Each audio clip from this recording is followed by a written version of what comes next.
Hello friends, स्वागत है आप सभी का एक बार फिर से हमारे यूट्यूब चैनल पढ़ाई विद पीके में। तो दोस्तों, आज हम पढ़ने जा रहे हैं ज्ञान सेतु सुबोध के विज्ञान भाग को। इस पे मैं पहले भी आप लोगों को पेज नंबर 65 तक पढ़ा चुका हूं। तो आज इस वीडियो में हम पेज नंबर 66 और पेज नंबर 67 को पढ़ेंगे। ठीक है, तो ज़्यादा समय ना लेते हुए चलिए वीडियो शुरू करते हैं। लेकिन इससे पहले आप लोगों से एक बार रिक्वेस्ट करते हैं कि यदि आप हमारे चैनल पर नए हैं, आपने हमारे चैनल को सब्सक्राइब नहीं किया, तो प्लीज़ वीडियो शुरू करने से पहले आप वीडियो के नीचे लाल रंग में लिखा हुआ सब्सक्राइब बटन दबा के चैनल को सब्सक्राइब करें, वीडियो को लाइक करें, इसे अपने दोस्तों को शेयर करें। और यदि आप कुछ पूछना चाहते हैं, कोई समस्या हो रही है, कोई सजेशन देना चाहते हैं, तो कमेंट जरूर करें। तो चलिए शुरू करते हैं। तो आज हम अपना आकलन कार्यपत्रक 6 पढ़ रहे हैं और यह आपके पेज नंबर 66 से संबंधित है, मतलब यह आपका पेज नंबर 66 है। तो चलिए देखते हैं पहला सवाल क्या दिया गया है। पहला सवाल है, उचित विकल्प का चयन कर उसके क्रमाक्षर को कोष्ठक में लिखिए। ठीक है, तो है श्वेत प्रकाश में वर्ण होते हैं। वर्ण, तो वर्ण किसको बोलते हैं? तो देखिए, वर्ण जो होते हैं हम लोग रंग को बोलते हैं। रंग का ही नाम है एक वर्ण। तो जो बोलता है कि श्वेत जो प्रकाश होता है उसमें कितने रंग होते हैं, तो श्वेत प्रकाश में टोटल 7 रंग मिलकर श्वेत प्रकाश बना होता है। कौन सा? तो बैंगनी, जामुनी, नीला, हरा, पीला, नारंगी और लाल, ये 7 रंग से ये मिलके बना होता है। ठीक है, तो यहाँ पे इसके आंसर क्या हो जाएंगे? तो यहाँ पे इसके आंसर हो जाएंगे ऑप्शन नंबर ब 7। ठीक, और चलिए मैं सातों नाम का आपको नाम लिखाता हूँ। आपको कैसे याद रखना है? आप इसे याद रख सकते हैं, बेजा, नीह, पी नाला। बेजा, नीह, पी नाला। 1 2 3 4 5 6 7 हो गए। तो देखिए, बे से होता है आपका, बे से क्या होता है? बे से आपका होता है बैंगनी। जा से होता है आपका जामुनी। नी से होता है आपका नीला। ह से होता है आपका हरा। पी से होता है आपका पीला। ना से होता है आपका नारंगी और ला से होता है आपका लाल। तो यदि आपको पूछे कि इसमें काला रंग है, तो क्या बोलिएगा? नहीं, काला रंग नहीं है। गुलाबी रंग है, आप बोलिएगा क्या? गुलाबी रंग नहीं है। तो यही आपके 7 रंग से कोई भी आप श्वेत प्रकाश देखते हैं तो उनमें 7 नाम रंग होते हैं, बैंगनी, जामुनी, नीला, हरा, पीला, नारंगी और लाल। तो चलिए ठीक है, तो अब मैं इसे यहाँ से हटा देता हूँ।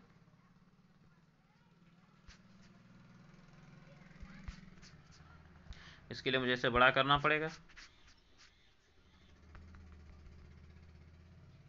तो ये थे आपके ऑप्शन नंबर ब 7। चलिए आगे बढ़ते हैं। दिया गया है, वह दर्पण जो बीच में मोटा एवं किनारों पर पतला होता है क्या कहलाता है? बीच में मोटा मतलब कि वह दर्पण जो इस प्रकार का होता है उसे क्या कहते हैं? तो पता है कि इस प्रकार के दर्पण को हम लोग क्या कहते हैं? इस प्रकार के दर्पण को हम लोग उत्तल दर्पण कहते हैं। इसका भी तो सही आंसर हो जाएगा आपका ब। आपका जो ग नंबर दिया है वह क्या है? सवाल है, निम्नलिखित में से वास्तविक एवं उल्टा प्रतिबिंब प्राप्त किया जा सकता है। वास्तविक एवं उल्टा, देखिए अवतल लेंस आपको पता है कि उत्तल लेंस कभी भी अवतल लेंस कभी भी वास्तविक प्रतिबिंब नहीं बनाता है। कौन बनाता है? तो सिर्फ उत्तल लेंस आपका वास्तविक प्रतिबिंब बनाता है। ठीक है, तो इसका जो आपका आंसर हो जाएगा वह आंसर आपका क्या हो जाएगा? तो यह आपका हो जाएगा अ। चलिए आगे बढ़ते हैं। जिस प्रतिबिंब को पर्दे पर प्राप्त नहीं किया जा सकता उसे क्या कहते हैं? तो मैं आपको बता चुका हूं कि हम आभासी प्रतिबिंब को पर्दे पर प्राप्त नहीं कर सकते, मतलब कि ये हो जाएगा आपका ऑप्शन नंबर 100। तो चलिए आगे बढ़ते हैं। दिया है, रिक्त स्थानों की पूर्ति कीजिए। प्रकाश की दिशा में परिवर्तन क्या कहलाती है? तो देखिए, प्रकाश की दिशा में परिवर्तन कहलाता है आपका प्रकाश का अपवर्तन।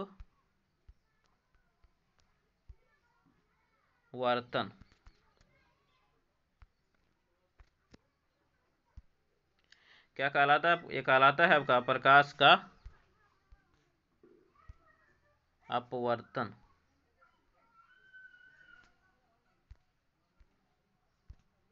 देखिए नहीं लिख रहा है, लेकिन आपको इसी तरह से लिखने हैं, प्रकाश का अपवर्तन। ठीक है, चलिए रंग आप लोगों को साफ नहीं दिख रहा होगा, इसलिए इस रंग को बदल लिया जाए। इसे बदलने का यहाँ पे ऑप्शंस भी नहीं दिए गए, इसलिए चलिए ठीक है। तो ये कहलाता है आपका प्रकाश का अपवर्तन। अब की बार मैं इसका रंग बदल लूंगा। आपका जो अगला सवाल है वह इस प्रकार है, कि वह लेंस जो प्रकाश की किरणों को एक बिंदु पर केंद्रित करता है उसे क्या कहते हैं? तो उसे हम लोग कहते हैं, क्या कहते हैं उसे? अभिसारी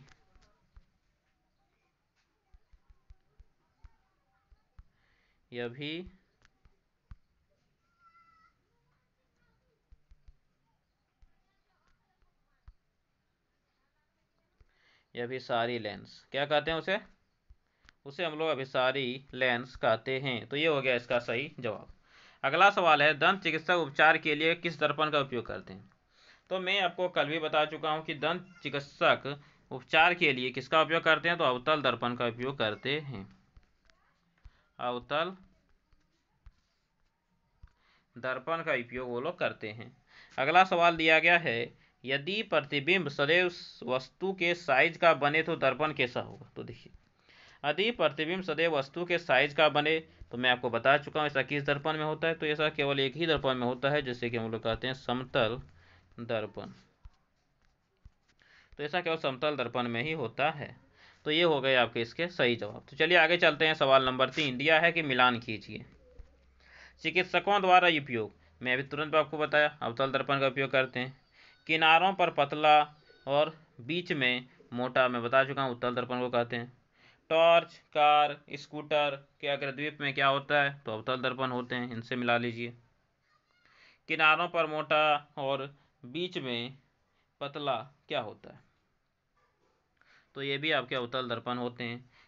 वाहनों के पार्श्व दृश्य में उपयोग आपके उत्तल दर्पण होते हैं। ठीक है, तो आप इन्हें मिला लीजिएगा। तो बढ़ते हैं आगे। दिया है कि दर्पण कितने प्रकार के होते हैं, नाम लिखिए। तो दर्पण कितने प्रकार के होते हैं? तो आप सभी जानते हैं कि दर्पण जो होते हैं वो 2 प्रकार के होते हैं। तो लिखेंगे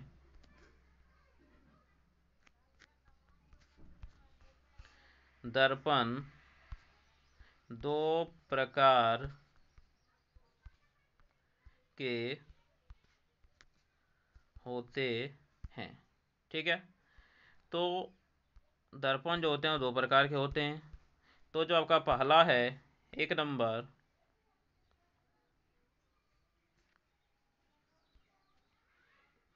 वह क्या होते हैं? वह होते हैं समतल दर्पण।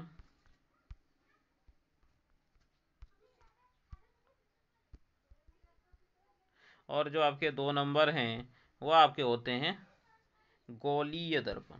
क्या होते हैं? गोलीय दर्पण। तो दर्पण 2 प्रकार के होते हैं, समतल दर्पण एवं गोलीय दर्पण। तो इस तरह से देख सकते हैं कि आपका पेज नंबर 66 यहाँ पे होता है समाप्त। जब ये बढ़ते हैं अपने अगले पेज पर, पेज नंबर 67 पर। तो ये रहा आपका पेज नंबर 67। इनमें जो सवाल है वो इस प्रकार है कि दोनों प्रकार के प्रतिबिंबों की तुलना करते हुए दर्पण के प्रकार एवं प्रतिबिंब की विशेषता के बारे में लिखिए। चलिए लिखते हैं। तो आप जब इसमें देखिए, क्या दिख रहा है? मोमबत्ती का जो आकार है वो बड़ा दिख रहा है। क्या दिख रहा है? बड़ा। तो बड़ा किस दर्पण में हो दिखता है? तो अवतल दर्पण में। और इसमें देखिए हर एक जो दर्पण वो के साथ समांतर है, सीधा है, सीधा में रिफ्लेक्ट कर रहा है प्रकाश की। तो ये कैसा हो गया? समतल दर्पण। तो ऊपर में क्या लिखेंगे? लिखेंगे ये कैसा है? तो ये है आपका अवतल दर्पण।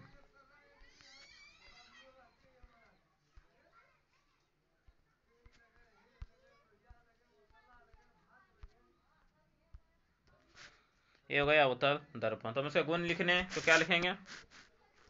इसमें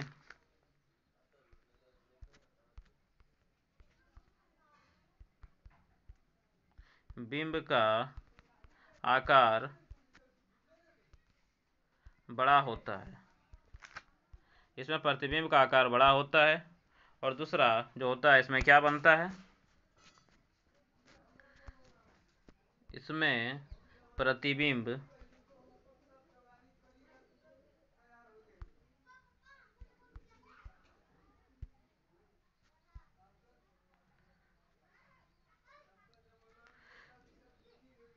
सदैव, तो देखिए अवतल दर्पण में क्या होता था? अवतल दर्पण में जो होता है प्रतिबिंब, और प्रतिबिंब का आकार कैसा दिखाई दे रहा है? तो यहाँ पे प्रतिबिंब का आकार आपका बड़ा दिखाई दे रहा है। तो प्रतिबिंब का आकार अवतल दर्पण में बड़ा होता है।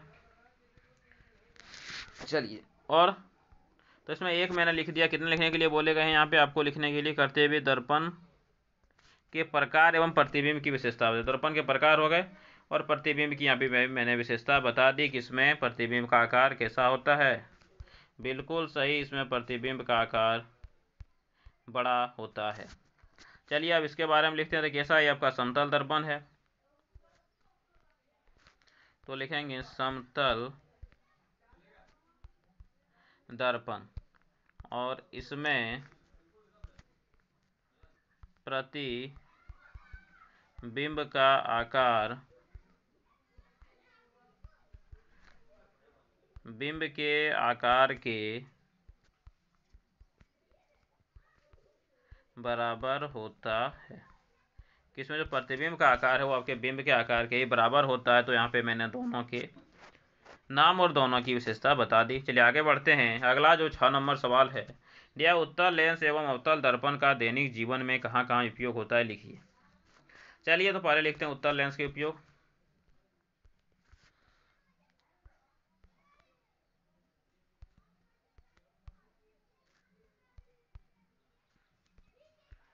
उत्तल लेंस के उपयोग, ठीक है। तो उत्तल लेंस के उपयोग कहाँ पे होते हैं, चलिए देखते हैं।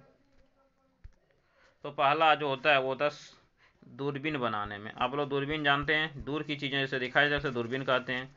तो दूरबीन बनाने में।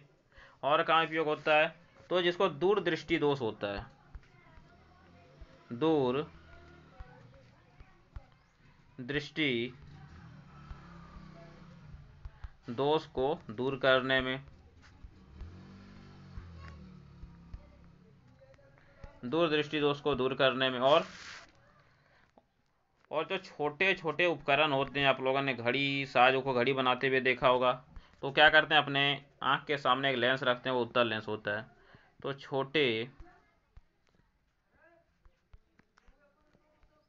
उपकरणों को बनाने में और सूक्ष्मदर्शी में भी कोई बनाने में,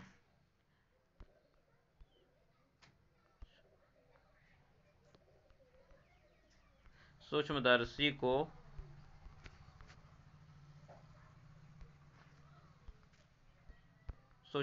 को बनाने में। तो इसके मैंने 4 उपयोग लिखा दिए। अब चलिए अगला लिखते हैं क्या, तो अगला लिखेंगे हम लोग अवतल दर्पण के उपयोग।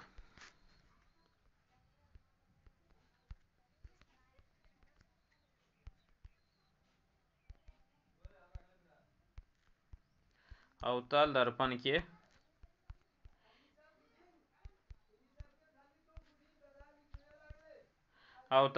के उपयोग। तो चलिए लिखते हैं एक एक करके। पहला होता है कहाँ पे, तो दाढ़ी बनाने में।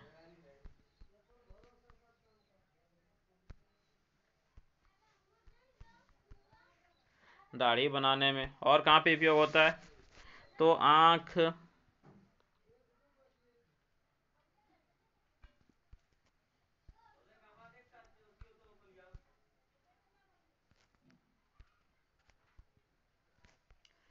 कान नाक, आँख कान और नाक के डॉक्टर द्वारा इसका उपयोग होता है। आप लोग देखते होंगे कि किसी का दांत यदि खराब होता है तो उसके मुंह में एक दर्पण डाल के देखता है, तो आँख कान नाक के डॉक्टर द्वारा।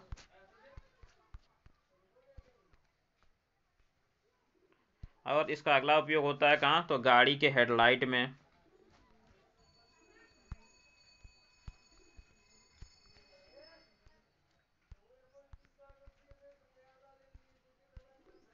गाड़ी के हेडलाइट में। और कहाँ उपयोग होता है, तो सर्च लाइट में।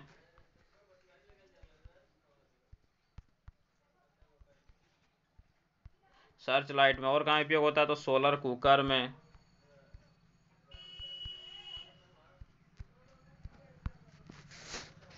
तो ये सब इसके उपयोग हो गए, या जो आपके यहाँ पे लिखे गए हैं। तो आप इन्हीं उपयोग को अपने अच्छे से नोट कर लें, और साथ में आप हो सके तो इन सभी उपयोग को याद कर लें, क्योंकि आप कोई भी एग्ज़ाम देंगे वो सभी एग्ज़ाम्स में इसके उपयोग पूछे जाते हैं। तो चलिए आगे बढ़ते हैं। आगे का जो सवाल है वो आपके स्क्रीन पे दिख रहा है। सवाल नंबर 7 क्या है, पढ़िए। दिया गया है, नीचे दिए गए लेंस को पहचान कर नाम लिखिए और इनमें 2 अंतर भी लिखिए। तो देखिए आपको दिख रहे हैं ये क्या है, तो ये अवतल दर्पण है और नीचे वाले उत्तल दर्पण है। तो यहाँ पे क्या लिखेंगे, अवतल दर्पण, और यहाँ पे जो है वो आपके क्या है, तो आपके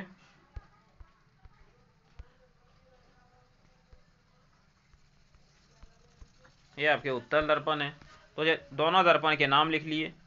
अब दोनों में दो दो अंतर लिखने हैं, चलिए लिखते हैं। तो देखिए अवतल दर्पण जो होता है वो हमेशा आभासी प्रतिबिंब बनाता है, अवतल दर्पण हमेशा आभासी प्रतिबिंब बनाता है। ठीक, चलिए तो पहला हो गया कि अवतल दर्पण जो बनाते हैं वह उसके जो बनाए गए जो प्रतिबिंब होते हैं वो हमेशा आभासी होते हैं, और दूसरा कि अवतल दर्पण द्वारा बनाया गया जो प्रतिबिंब होता है वह वस्तु से छोटा होता है। सॉरी, अवतल लेंस जो प्रतिबिंब, sorry sorry sorry sorry here a big mistake is happening, that is it's not a darpan, it's a lens. Okay, it's a lens। तो चलिए मैं इसे एक लेंस कर देता हूं।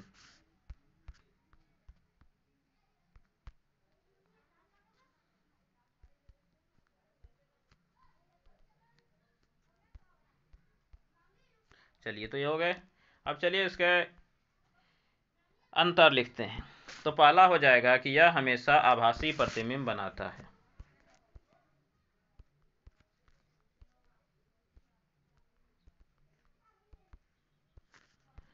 प्रतिबिंब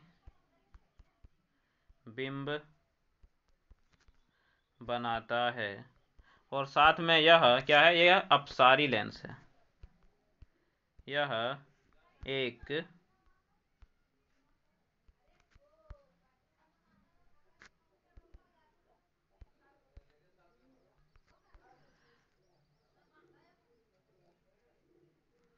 देखिए ये अपसारी भी जो लिख रहा है वो भी गलती है, यह एक अपसारी लेंस है। तो चलिए इसके दो मैंने गुण लिख दिया, यहाँ भी दो गुण लिखेंगे तो इनके अंतर हो जाएंगे। तो क्या होते हैं, यह हासी एवं वास्तविक दोनों प्रतिबिंब बनाता है, यह आभासी एवं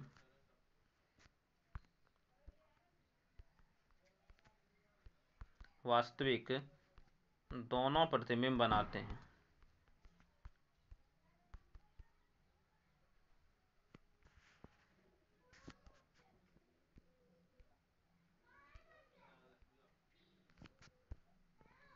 यह वास्तविक एवं आभासी आपके दोनों प्रतिबिंब बनाते हैं।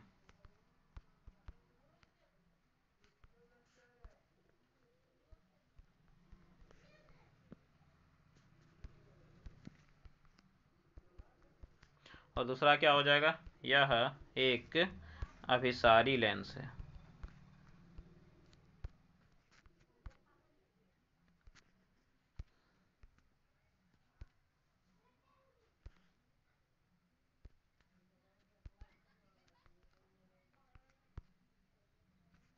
यह एक अभिसारी लेंस है। ठीक है, तो देख सकते हैं कि यहाँ पे मैंने दोनों में दो दो अंतर भी लिखा दिए। चलिए आगे बढ़ते हैं। सवाल नंबर 8 पे दिया गया आवर्धक लेंसों का मुख्य रूप से उपयोग कहाँ कहाँ किया जा सकता है। तो आवर्धक लेंस का मुख्य उपयोग कहाँ कहाँ किया जाता है, तो आवर्धक लेंस का मुख्य उपयोग वहाँ किया जाता है जहाँ पे किसी वस्तु को हमें बड़ा करके देखना होता है, जैसे कि घड़ी साज के द्वारा,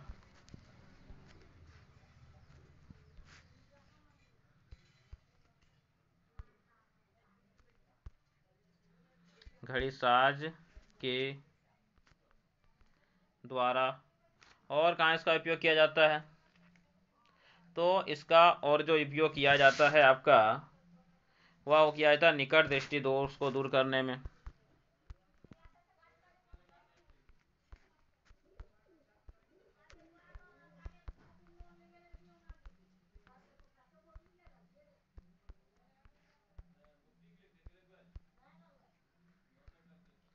घड़ीसार के द्वारा निकट दृष्टि दोष को दूर करने में।